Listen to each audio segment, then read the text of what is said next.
Artist हैं हाँ। जो कि दिल्ली के एक्टर्स हैं जो कि मेरे चैनल पे हैं, अगर वो लोग दिल्ली में रहकर काम करना चाहते हैं तो अगर आपके स्टूडियो के साथ काम करना चाहते हैं, आपके साथ काम करने का अगर उनको मौका मिले तो एक रियल कास्टिंग डायरेक्टर का क्या प्रोसेस रहता है, लाइक तो इतने सारे नंबर्स रहते हैं ना, तो यार रोहित तुम्हें सब मालूम है ना, तुमने कितना ऑडिशन दिया, तुमने कितना, मेरे को पता है इनिशियल स्टेज पे तुमने कितनी बार भेजते थे और तुमने काम भी इतना सारा कर लिया है अभी तो। रोहित की सबसे अच्छी बात क्या है कि मेरे यहाँ से काफ़ी लोग निकले हैं काम करके, और रोहित हमेशा मुझे फ़ोन करता है कि सर मुझे एक प्रोजेक्ट मिला है, मैंने एक काम किया, और ही मतलब हमेशा इन्फॉर्म करेगा हाँ ये प्रोजेक्ट हो गया। और किसी भी अपनी ट्रिप पे जाता है, जैसे अभी अमरनाथ गया तो शाल लिखता है। हाँ जी, good, very good, thank you sir. तो गाइज मैं आ चुका हूँ न्यू दिल्ली स्टेशन पे आ चुका हूँ। मतलब गाइज मैं उतरा चांदनी चौक था, लेकिन आया मैं न्यू दिल्ली हूँ, क्योंकि गाइज जब मैं चांदनी चौक आया था तो लाल किले वाली तरफ से मैं आया था, चांदनी चौक मेट्रो स्टेशन में उतरा था, और उसके पास एक और मेट्रो स्टेशन पड़ता है चांदनी चौक के पास, जामा मस्जिद। उसके अलावा अभी मैं न्यू दिल्ली आ गया हूँ, क्योंकि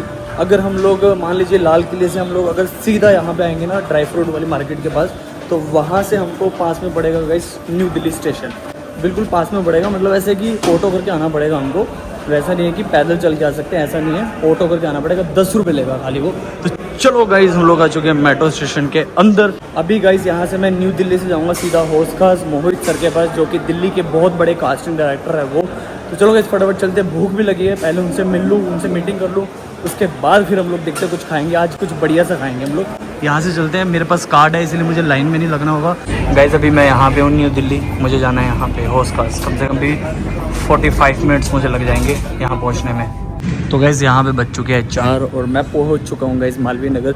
बाकी वैसे ना मुझे थोड़ी सी कन्फ्यूजन थी कि मालवीय नगर उतरूँ या फिर हौस खास उतरूँ, क्योंकि मैं कम से कम भी 2-2.5 साल के बाद मैं यहाँ पे आ रहा हूँ, और अभी मैं गाइज उतर रहा हूँ मालवीय नगर। अभी ऊपर जाऊँगा, बाहर जाके मुझे थोड़ा सा पता चलेगा कि हाँ यहीं से जाना है या फिर कहीं और से जाना है, तो देखते हैं गाइज। चलो, मुझे पास पड़ेगा हौस खास से, और मैं अभी मालवीय नगर में हूँ, क्योंकि ना मेट्रो में ना नेट नहीं आ रहा था इस वजह से, तो मैं अभी उतरा हूँ मालवीय नगर में। यहाँ से अब मुझे हौस खास जाना पड़ेगा, दूर नहीं है, कुछ नहीं है, नेक्स्ट स्टॉप है। मतलब यहाँ से हौस खास के लिए मिलेगी, यहाँ से समयपुर बादली के लिए मिलेगी, तो मतलब इधर ही है बस, और कहीं नहीं जाना।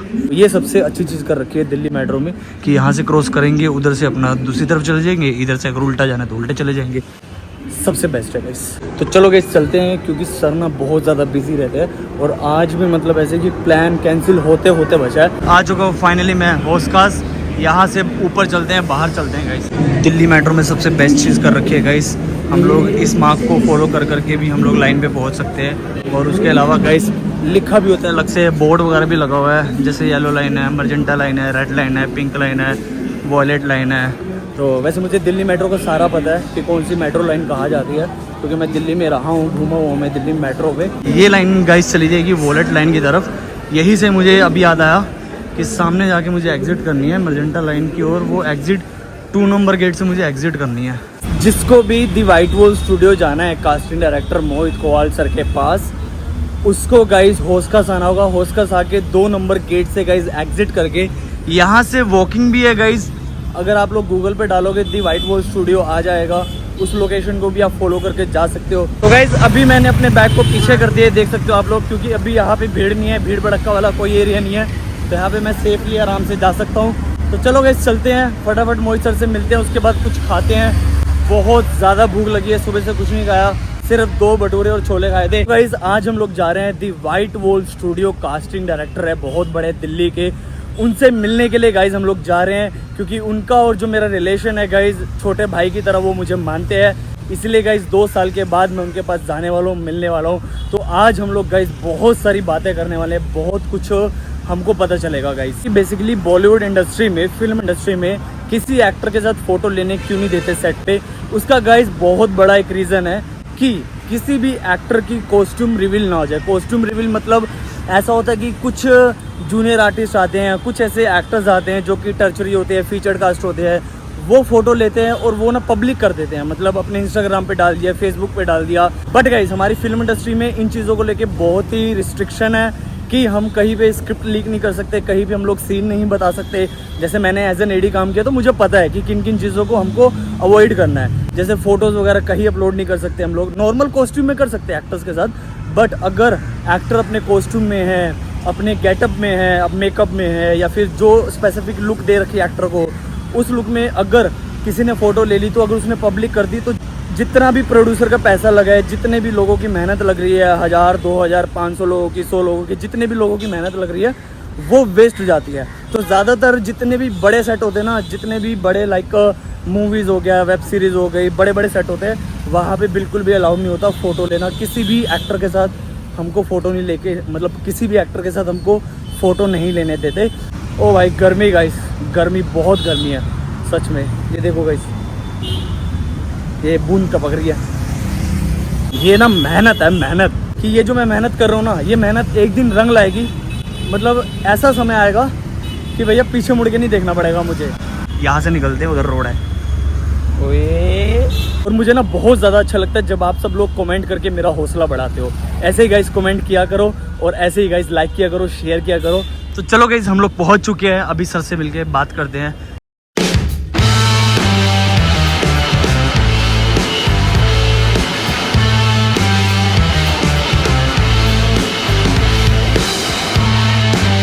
तो गाइस फाइनली मैं आ चुका हूँ मोहित सर के पास, जो कि दिल्ली के बहुत बड़े कास्टिंग डायरेक्टर है दी वाइट वॉल स्टूडियो के। सर मुझे काफ़ी ज़्यादा अच्छा लग रहा है आपसे मिलके, बहुत समय के बाद मैं आपसे मिला हूँ, कम से कम भी आई थिंक 2 साल के बाद शायद मैं आपसे मिला हूँ। सबसे पहले आप अपना एक्सपीरियंस शेयर कर दीजिए कि मतलब आपने कौन से प्रोजेक्ट किए हैं और थोड़ा सा अपने बारे में बता दीजिए। पहली बात तो रोहित बहुत अच्छा लग रहा है, तो मैं बैठा है और ऐसे काम कर रहा है।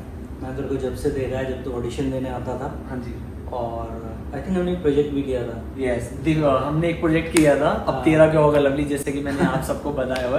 तो वो बड़ा मतलब किस्मत वाला था मैं कि मुझे मिला वो प्रोजेक्ट। तो उसका भी एक्सपीरियंस हम लोग बाद में शेयर करेंगे। पहले यहीं से स्टार्ट करते हैं हम। 13 क्या होगा लवली में हमें कास्टिंग करनी थी सारी हरियाणा से। हाँ जी।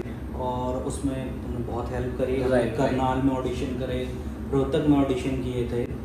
तो आई थिंक हमने उस प्रोजेक्ट पे 1.5 से 2 महीने काम किया। ऑल द टाइम काफ़ी अच्छा से और रिक्की चावला की तरफ से काफ़ी हेल्प थी। तो काफ़ी मज़ा आया था उस प्रोजेक्ट में। राइट, बहुत ज़्यादा मज़ा आया था गाइज। और वो प्रोजेक्ट मुझे ऐसे मिला था कि बेसिकली जैसे मोहित सर ने बताया कि ये करनाल में आए थे ऑडिशन करने के लिए हरियाणा में। तो जो रिक्की सर का स्टूडियो था ना, उसी स्टूडियो में ऑडिशन रखे थे। और मेरे माइंड में था कि मेरे को काम करना है मोहित सर के साथ, क्योंकि मतलब ये अभी ऐसे नॉर्मल बैठे मेरे साथ, मेरे लिए बहुत बड़ी बात है। बट सर बहुत मतलब बहुत बड़े कास्टिंग डायरेक्टर है, तो मेरा था कि मुझे सर के साथ काम करना है। तो उस टाइम पे सर आ रहे थे दिल्ली और आप आए थे अपनी गाड़ी से, मुझे दिल्ली आना था। तो मैंने कहा कि सर मैं आपके साथ दिल्ली चलता हूँ। तो मैं गाड़ी में बैठा और मैं दिल्ली आया। तो बीच में सर ने बोला कि रोहित तू एज एन एडी काम किया, तूने कर लेगा? तो मैंने कहा हाँ सर कर लूंगा। मेरे को आता नहीं था, बट मैंने कहा कि कर लूंगा, इतना कॉन्फिडेंस था मुझे कि मैं कर लूंगा। तो फिर सर ने बोला ठीक है कर लियो। तो सर ने फिर मुझे पहला वो मौका दिया था मुझे, जब उस मूवी में मैं मतलब कास्टिंग असिस्टेंट बन के गया था। बट मेरा काम वहाँ पे सबको इतना अच्छा लगा। आई थिंक वहाँ के जो डीए ने बोला था मुझे कि रोहित को एज अ रनर एडी रखने हैं। हाँ जी। तो फिर वहाँ तूने असिस्टेंट डायरेक्टर काम किया था, जो बहुत अच्छा, सबने तेरे को बहुत अप्रिशिएट किया। राइट। और ये भी बात हुई थी कि जिनके अंडर में सर ने मुझे छोड़ा था ना, हाँ। वो बोल रहे थे सर को कि मुझे ऐसा बंदा दियो कि जो अच्छा काम करे। और सर को डर था पहले मुझे भेजने के लिए। आई थिंक वहीं से तुझे शायद एक नेक्स्ट प्रोजेक्ट। यस, काला पानी सीरीज मुझे उधर से ही मिली थी फिर। उन्होंने मुझे बताया था। हाँ जी, हाँ जी। तो बहुत ही ज्यादा अच्छा एक्सपीरियंस रहा था। रोहित की सबसे अच्छी बात क्या है कि मेरे यहाँ से काफ़ी लोग निकले हैं काम करके, पर रोहित हमेशा मुझे फ़ोन करता है कि सर मुझे एक प्रोजेक्ट मिला है, मैंने एक काम किया। हाँ जी। और ही मतलब हमेशा इन्फॉर्म करेगा हाँ ये प्रोजेक्ट हो गया। किसी भी अपनी ट्रिप पे जाता है, जैसे अभी अमरनाथ गया तो खुशहाल लेता है। हाँ जी, good, very good, thank you sir. तो अभी आप बता सकते हो पहले सर, सबसे पहले हम लोग गाइस शुरू करते हैं कि आपने कौन कौन से प्रोजेक्ट्स किए हैं, जो कि दिल्ली में आप मतलब किस तरीके की कास्टिंग करते हो, या फिर कौन कौन से प्रोजेक्ट्स आप करते हो, लाइक मूवीज या एड्स? क्योंकि दिल्ली में ना मूवीज़ का पूरा प्रोजेक्ट तो नहीं होता, पर कोलेब्रेशन में ही होता है। हम दिल्ली कास्टिंग करते हैं, इसमें हमने काफ़ी सारे प्रोजेक्ट किए हैं। 12th फेल हो गया, हाउस अरेस्ट हो गया, धक धक हो गया और छोटा भीम गया। मतलब हर एक प्रोजेक्ट का एक डेली राउंड तो होता ही है। उसका बहुत सारे प्रोडक्शन या फिर कास्टिंग एजेंसी जो बॉम्बे में है, हम उनके साथ कोलैब करके प्रोजेक्ट्स को करते हैं। जो दिल्ली के आर्टिस्ट हैं, हाँ। जो कि दिल्ली के एक्टर्स हैं, जो कि मेरे चैनल पे हैं, अगर वो लोग दिल्ली में रहकर काम करना चाहते हैं, तो अगर आपके स्टूडियो के साथ काम करना चाहते हैं, आपके साथ काम करने का अगर उनको मौका मिले, तो एक रियल कास्टिंग डायरेक्टर का क्या प्रोसेस रहता है? लाइक अगर आप उनको काम दोगे तो क्या आप उनसे पैसे लोगे या फिर काम करने के आप उनको पैसे दोगे? पैसे तो बट ऑब्वियस मिलेंगे उनको कि पैसा काम तो करने है। के आप जो दोगे। आपसे पैसे मांग रहा है या फिर बहुत तरीके से आई थिंक ये सारी चीजें चलती हैं। कोई बोलता है कि आपको मतलब कार्ड्स बनवाने हैं या Portfolio फोलियो बनवाने हैं या ऐसी बहुत सारी चीजें हैं। हमारे यहाँ ऐसा कुछ नहीं होता। इवन हमारे आप पेज पे जाओगे तो इंस्टाग्राम पे हमने बहुत पहले एक रील बनाई थी ऐसे कुछ वीडियो के उससे, ताकि लोगों को पता चले कि you don't have to pay anything. आप सिर्फ आके इंट्रो दीजिए, ऑडिशन दीजिए, this is the only process ठीक है, जिसके थ्रू आपको काम मिल सकता है। ठीक है। बाकी यही है, सब बहुत लोग आते हैं यहाँ पे, बहुत सारे लोग काम करते हैं। हमारे मेजरली जैसे एड्स बहुत होते हैं या वेब शो के कुछ जो भी उनका डेली स्केड्यूल है उनकी कास्टिंग हमारे यहाँ होती है। तो सबका यही प्रोसेस है, ऐसा कुछ प्रोसेस नहीं होता कि हाँ पैसे दे के काम मिल जाएगा, ये कहीं भी नहीं होता, इवन मुंबई में भी नहीं होता। ठीक है, तो सर का कहने का मतलब है कि जो रियल कास्टिंग डायरेक्टर है ना, वो सिर्फ आपसे इंट्रोडक्शन वीडियो या फिर ऑडिशन लेके आपको काम देंगे और काम करने के पैसे भी देंगे। मतलब आपको पैसे नहीं देने काम करने के। अगर आपके साथ किसी को काम करना है तो यहाँ पे वीकेंड मतलब एक्टर्स विजिट कर सकते हैं या फिर ऑनलाइन के थ्रू कर सकते हैं चीजें। मैं कहता हूँ कि ऑनलाइन वैसे हमारे नंबर्स अवेलेबल हैं, पेज पे सारे नंबर्स मेंशन हैं। पर लेकिन मैं ये कहूँगा कि अगर आपके पास टाइम है, कभी भी आप इधर साउथ दिल्ली साइड आ रहे हैं, मालवीय नगर साइड आ रहे हैं, आप आइए अपना एक इंट्रोडक्शन दीजिए, ठीक, और आई थिंक उसमें हमारी टीम उनसे कांटेक्ट कर लेगी जो। ठीक है। तो गाइज अगर जो भी दिल्ली से एक्टर्स है जो कि मेरी व्लॉग्स देख रहे हैं, अगर वो लोग दिल्ली में हैं, अगर वो यहाँ पे चाहते हैं कि असल में काम करना, तो ये गाइस राइट प्लेस है, बिल्कुल राइट। यहाँ पे आपसे पैसे नहीं लिए जाएंगे, आपको काम करने के पैसे दिए जाएंगे। तो मैं आप सबको यही बोलूंगा कि अगर आप लोग काम करना चाहते हो तो एक बार यहाँ पर आकर विजिट कीजिए और यहाँ पे अपना इंट्रोडक्शन देकर जाइए। बार बार मत आना, सिर्फ एक बार दे के जाइए। उसके बाद कुछ होगा तो सर की जो टीम है, जितने भी अंदर लोग काम कर रहे हैं, वो लोग आपसे खुद कॉन्टेक्ट करेंगे, खुद आपसे बात करेंगे। वैसे एक बार देख लो कैमरा चल रहा है हाँ चल रहा है ठीक है। और एक सबसे बड़ा मैं क्वेश्चन पूछना चाहता हूँ जो कि लोगों को गलतफहमी है बहुत बड़ी, कि सिर्फ एक्टिंग सीखने से काम मिल जाएगा। ठीक है, एक्टिंग सीखने से काम मिल जाएगा, बट जो एक लाइक थिएटर एक्टिंग अलग होगी, कैमरा एक्टिंग अलग होगी, बट जो एक प्रोसेस होता है ना, लाइक पेशेंस का हो गया, या फिर पहले हमको फोटोज भेजनी होती है, सिलेक्शन होता है, वो क्या सिलेक्शन का प्रोसेस रहता है एक शॉर्ट फॉर्म में? आई थिंक ना लोगों को, काफी लोग बहुत गलत तरीके से प्रोफाइल भेजते हैं। बहुत सिंपल स्टेप है, आप अपने 3-4 फोटोज भेजिए, एक फुल प्रोफाइल भेज दीजिए, एक मिड प्रोफाइल भेज दीजिए, एक सिंपल सा इंट्रोडक्शन भेज दीजिए। कोई पीडीएफ या कोई ऐसा हमें जरूरत नहीं है, उसी से आइडिया लग जाता है। अपना बेसिक डिटेल्स भेज दीजिए, name, age, height, size, profiles. हाँ, अगर कोई रीजनल लैंग्वेज आप बोलते हैं वो मेंशन कर दीजिए। अगर आपके पास कुछ स्पेशल स्किल्स हैं, अगर स्विमिंग कर सकते हैं आप, वो मेंशन कर सकते हैं। आई थिंक यही एक प्रोसेस है। उसके बाद मतलब जिनको हमें सिलेक्ट करना होता है उन्हीं के बेसिस पे। सपोज अभी जैसे हम एक प्रोजेक्ट कर रहे हैं, अब हमें उसमें रिक्वायरमेंट है काफ़ी सारी रीजनल लैंग्वेजेस की, जैसे मलयालम हो गई, कन्नड़ा हो गई।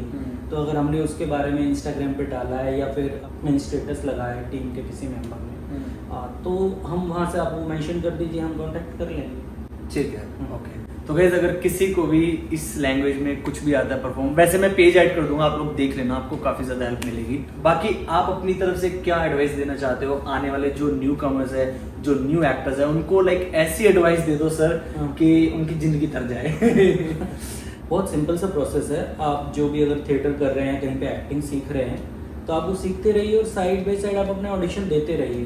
बहुत सारे पेजेस हैं दिल्ली के, मुंबई के, बहुत सारी कास्टिंग एजेंसीज हैं, उनको फॉलो कीजिए। बहुत जेन्युइन आप रोहित मेंशन कर देना, दिल्ली मुंबई की जो भी आई थिंक यू नो इस इंडस्ट्री को आप बहुत अच्छे से जानते हो, लोगों को काफ़ी हेल्प होगी जो जेन्युइन लोग हैं। और उनको फॉलो कीजिए। उनकी जो कास्टिंग कॉल्स आती है उस पर बस सिंपल से अपने 4 फोटो, एक मिड शॉट, एक सिंपल सा इंट्रोडक्शन विद गुड लाइट, ठीक है, ये भेजिए। अगर आपका प्रोफाइल उनको समझ आता है तो वो डेफिनेटली कांटेक्ट करेंगे। Definitely, right. वो खुद से गाइस, कास्टिंग वाले खुद से आपसे कांटेक्ट करेंगे, आपसे बात करेंगे। ऐसा नहीं है आपको बार बार मैसेज नहीं करना, राइट? कि सर बार मैसेज मत करिए, सबको पता चल। अगर आपने एक बार ऑडिशन दे दिया, अगर वो ऑडिशन काफी उनको पसंद आए तो जरूर वो नेक्स्ट टाइम भी खुद आपसे कांटेक्ट राइट। ऐसा तो नहीं है ना सर कि जैसे मान लो एक प्रोजेक्ट के लिए हमने ऑडिशन दिया, हाँ। अब उस प्रोजेक्ट में हमारी रिजेक्शन होगी कि वो नहीं हुआ लोग, तो कुछ लोगों के माइंड में रहता है कि अरे यार वो कास्टिंग वाले ने मुझे पसंद नहीं किया, मुझे लॉक नहीं किया, तो अगली बार पता नहीं अप्रोच करेंगे कि नहीं है। नहीं, ऐसा नहीं होता है। और काफी एक्टर्स को ये भी लगता है कि एक बार प्रोफाइल भेज दिया तो शायद दोबारा नहीं भेजना। आप अगर आपको लगता है आपका उस कास्टिंग कॉल पे, अगर सपोज आपने एक बार प्रोफाइल भेज दिया है और आपको ऐसा लगता है कि अगर थोड़े दिन बाद सेम एज ग्रुप का कुछ आपके लुक का जा रहा है, तो आप सेम सिर्फ हेलो बोल सकते हैं कि am I fit for this role, और इस तरीके से एक मैसेज कर सकते हैं ताकि एक रिमाइंडर कॉल हो जाए। बिकॉज ऑफ इतने सारे नंबर्स रहते हैं ना, तो यार रोहित तुम्हें सब मालूम है, तुमने इतना ऑडिशन दिया, तुमने कितना, मेरे को पता है इनिशियल स्टेज पे तुमने कितनी बार भेजते थे और तुमने काम भी इतना सारा कर लिया है।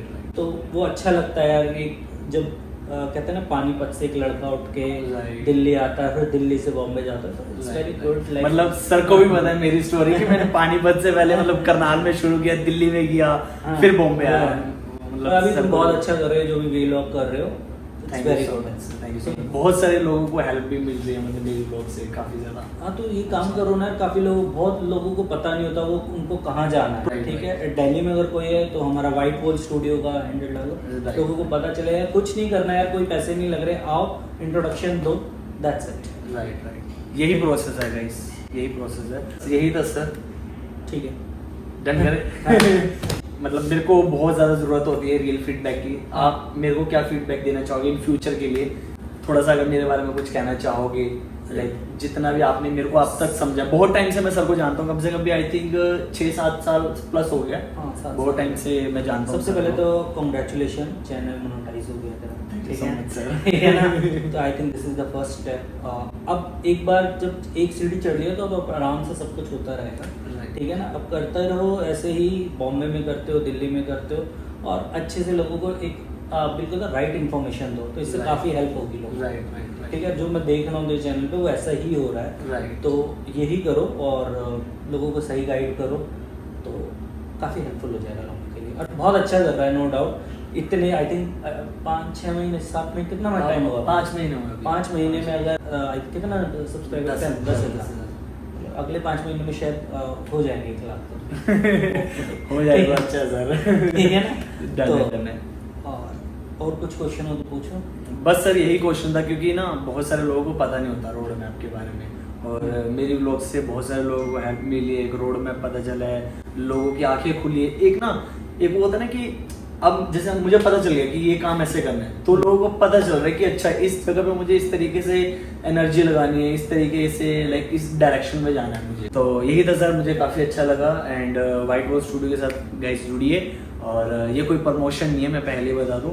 अभी मैं वहाँ पे भी गया था जहाँ से मैंने सीखा है, वहाँ पे भी मैंने सर की वीडियो बनाई थी, तो ऐसा कुछ भी प्रमोशन नहीं है। बस मेरा मोटिव ये है कि लोग सही डायरेक्शन में आए और सही तरीके से काम करें, ताकि जल्दी अपॉर्चुनिटी मिल पाए, सबके लिए अच्छा हो। थैंक यू, मजा आया sir, thank you so much, thank you so much guys देखने के लिए। चलो।